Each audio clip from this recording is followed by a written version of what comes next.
Assalamualaikum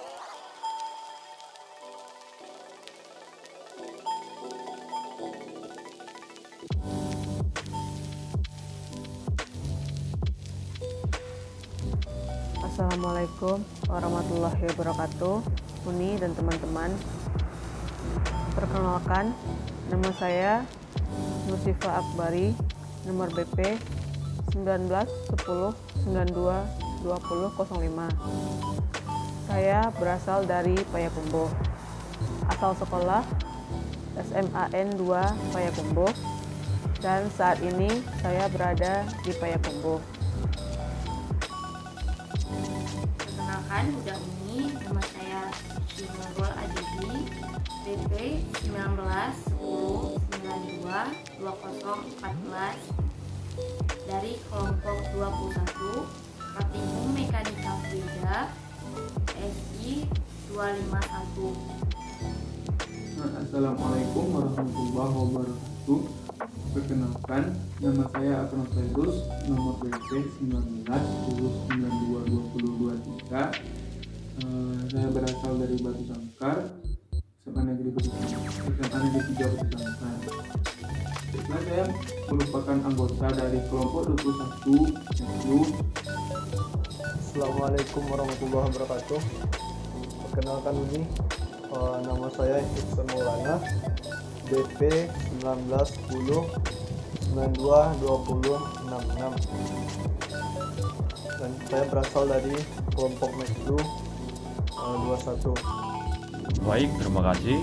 Perkenalkan, nama saya Jacob Hendrawan Sinambela, nomor BP 1910922075. Saya berasal dari Toba Samosir, Sumatera Utara.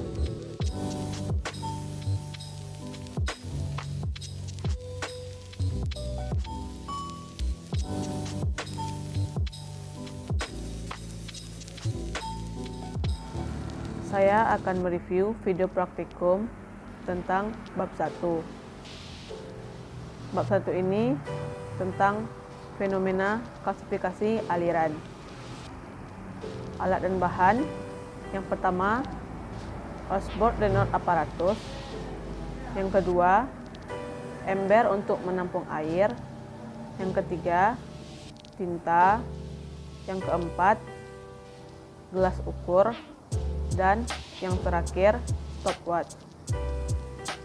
Selanjutnya, untuk prosedur praktikum,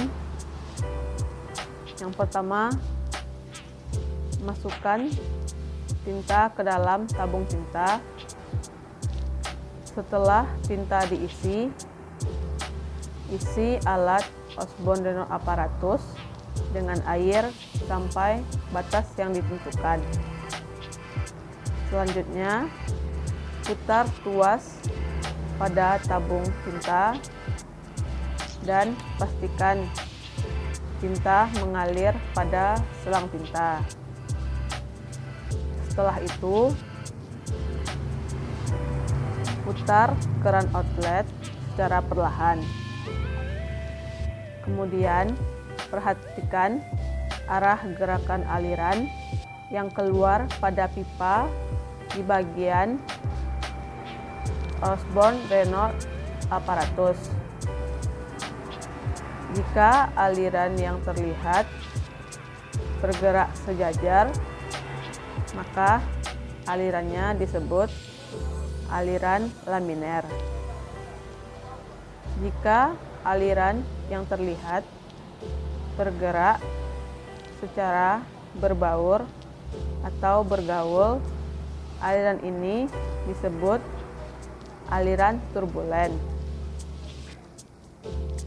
Selanjutnya, jika aliran yang terlihat merupakan peralihan dari dua sifat aliran, yaitu aliran turbulen dan aliran laminer, maka aliran ini dinamakan aliran transisi.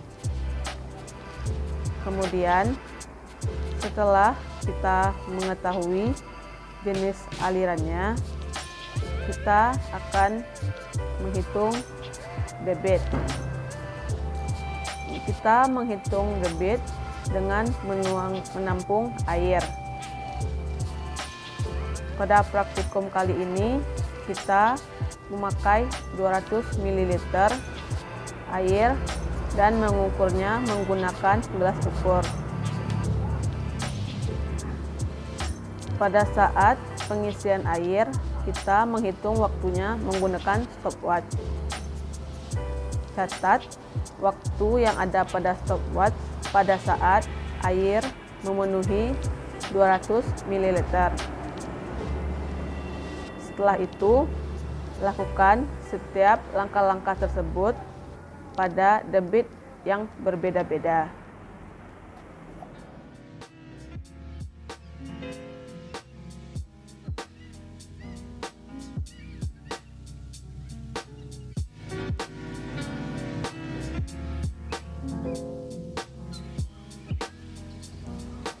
Baiklah, di sini saya akan mereview video tentang stabilitas benda terapung. Objeknya yaitu stabilitas benda terapung tadi. Tujuannya untuk mengetahui pengaruh titik terhadap tinggi metasentris. Yang kedua, mengetahui pengaruh variasi sudut kemiringan terhadap tinggi metasentris. Alat dan bahan yang akan kita gunakan adalah yang pertama, model kapal ponton, yang kedua, massa lintang, yang ketiga, penggaris, yang keempat, neraca Ohaus, dan yang kelima, bak yang telah terisi air. Dan saya akan mereview tentang video tentang bab 2, yaitu stabilitas pada benda terapung.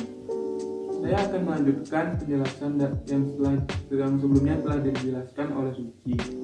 Saya akan menjelaskan tentang langkah-langkah yang dilakukan untuk mengukur stabilitas pada benda terapung. Baiklah, pertama-tama adalah kita akan menimbang massa lintang dengan menggunakan neraca Ohaus. Sebelum itu kita pastikan dulu neraca Ohausnya dalam keadaan stabil, dan kemudian kita catat berat dari massa lintangnya di datafrom. Untuk mengetahui berat dari kapal ponton, kita bisa melihat pada yang telah tertera pada alat dan kemudian dikurangkan dengan berat massa lintang. Baru kita catat juga ke dalam datafrom. Setelah itu kita letakkan neraca lintangnya di atas, dipastikan di tengah-tengah dari kapal pontonnya supaya titik beratnya di tengah. Setelah itu kita ukur ketinggian dari neraca lintangnya dengan menggunakan penggaris dan kita catat pada datafrom. Kemudian kita pastikan juga kapal pontonnya itu tegak lurus dengan cara mengatur magnetnya, dan juga memastikan benangnya itu terdapat pada skala 0. Setelah itu kita geser ke kanan sebanyak 7,5 mm sebanyak 2 kali. Setelah itu kita lihat sudutnya dan kita catat sudutnya ke datafrom.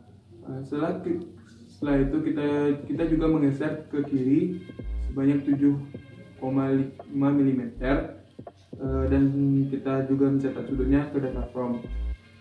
Setelah itu kita pastikan perbedaan sudut kanan dan kiri itu sama dari 0,5. Setelah itu kita lakukan lagi ke tinggi yang berbeda. Misalnya kita pertama mengukur pada ketinggian 10 cm di atas permukaan air. Kita hitung yang di bawahnya, misalnya 7 cm atau kurang. Kita lakukan dengan cara yang sama, menggeser massa lintangnya ke tengah-tengah dari ketinggian 7 itu kita catat di datafrom. Setelah itu kita geser ke kanan sebanyak 7,5, catat sudutnya, lalu geser ke kiri sebanyak 7,5 2 kali, lalu kita juga mencatat sudutnya, dan pastikan lagi perbedaan dari sudut kanan kiri itu sama dari 0,5. Dan jangan lupa kita juga memastikan kapalnya itu tegak lurus. Oke, setelah sekian langkah-langkahnya, kita bisa mencoba atau mempraktekkannya dengan mengukur dengan beberapa titik ketinggian. Oke, sekian. Assalamualaikum warahmatullahi wabarakatuh.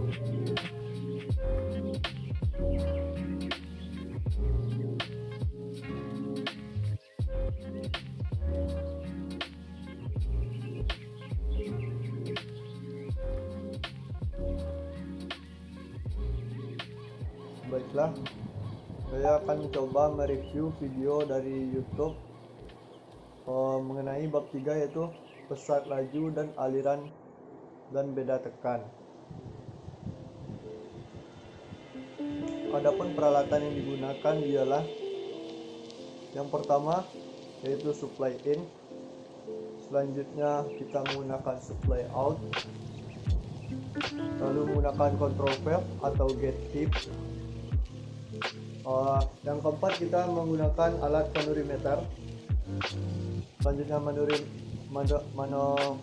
manometer tapping atau per rulers, dan menggunakan 6 buah manometer dan 2 buah manometer cadangan. Selanjutnya hand pump. Alat selanjutnya kita juga menggunakan vertical manometer scale dan air valve. Kemudian rotameter outlet tube. Alat selanjutnya adaptor, lalu collar dan float, selanjutnya rotameter, lalu collar lagi, kemudian adaptor lagi, dan elbow.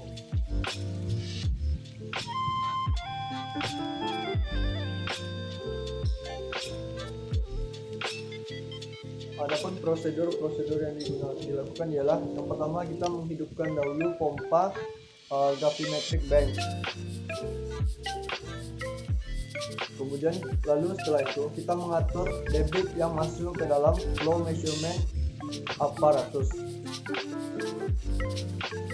Lalu setelah kita mengatur debitnya, lalu kita mencatat ketinggian yang terdapat di plot pada rotameter. Kemudian kita mengkalibrasikan tangki pada gravimetric bench dengan menambahkan massa pada gravimetric bench.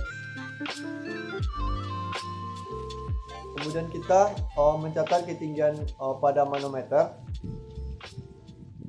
Lalu kita mengulanginya kepada manometer rotameter yang berbeda.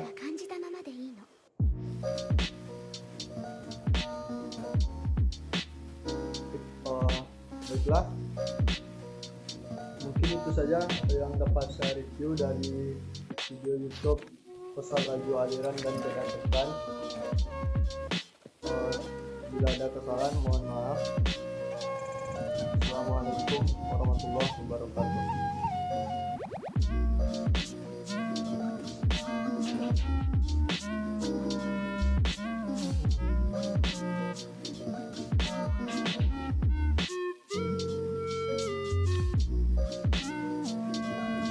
Saya akan mencoba menjelaskan mengenai pusat tekanan hidrostatis dari kelompok mekanika fluida 21.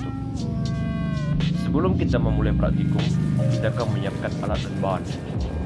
Dalam hal ini, praktikum pusat tekanan hidrostatis, kita membutuhkan yang namanya yang pertama, TQH11 Center of Pressure Apparatus. Selanjutnya, kita membutuhkan pengait untuk meletakkan beban nantinya. Lalu, kita membutuhkan beban 10 gram sebanyak yang kita butuhkan nantinya. Kita membutuhkan gelas air dan air yang secukupnya dalam praktikum nantinya. Lalu, dalam praktikum pusat tekanan hidrostatis ini, kita membaginya menjadi 2 bagian praktikum. Yang pertama, untuk bidang 0 derajat, dan yang kedua, untuk bidang 30 derajat.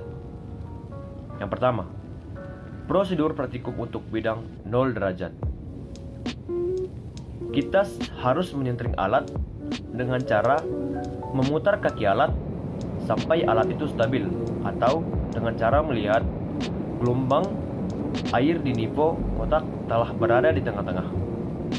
Yang kedua, kita mengaitkan penggantung beban ke alat yang nantinya akan menjadi tempat beban berada. Selanjutnya, kita meletakkan beban pada tangki penyeimbang sehingga garis 0 derajat tepat pada angka 0 di papan belakang yang ada pada alat. Lalu, kita meletakkan beban 10 gram sebanyak 2 buah pada penggantung beban. Jangan lupa untuk mencatat massa beban yang kita tambahkan. Selanjutnya, kita menuangkan air pada alat sampai garis 0 derajat sejajar dengan angka 0 pada papan. Lakukan pembacaan dan catat tinggi air pada alat. Kita menambahkan pembebanan 10 gram sebanyak 2 kali pada penggantung. Kemudian, lakukan percobaan yang sama sampai tinggi air menyentuh 0 derajat. Lalu, untuk prosedur praktikum untuk bidang 30 derajat, sama seperti sebelumnya, kita harus menyiapkan alat itu menjadi stabil atau balance dengan cara menyentring alat dengan cara memutar kaki alat sampai gelembung berada di tengah nivo kotak. Lalu, kita meletakkan penggantung beban pada alat. Yang selanjutnya kita akan meletakkan beban pada tangki penyeimbang sampai garis 30 derajat tepat lurus pada angka 0. Letakkan beban 10 gram sebanyak 2 buah pada penggantung dan catat massa beban yang kita tambahkan. Kita menuangkan air pada alat sehingga garis 30 derajat tepat kembali pada angka 0. Kita melakukan pembacaan dan catat ketinggian air pada alat. Selanjutnya, kita melakukan kembali penambahan beban 10 gram sebanyak 2 buah. Kita tidak lupa juga untuk mencatat setiap penambahan beban yang kita berikan. Lalu, tuangkan air kembali sampai garis 30 derajat lurus dengan angka 0. Terakhir, kita membaca ketinggian air dan mengulangi langkah-langkah tadi sampai air mengenai garis 30 derajat. Sekian dari saya mengenai bab 4 pusat tekanan hidrostatis. Jika ada yang salah, saya mohon maaf. Terima kasih.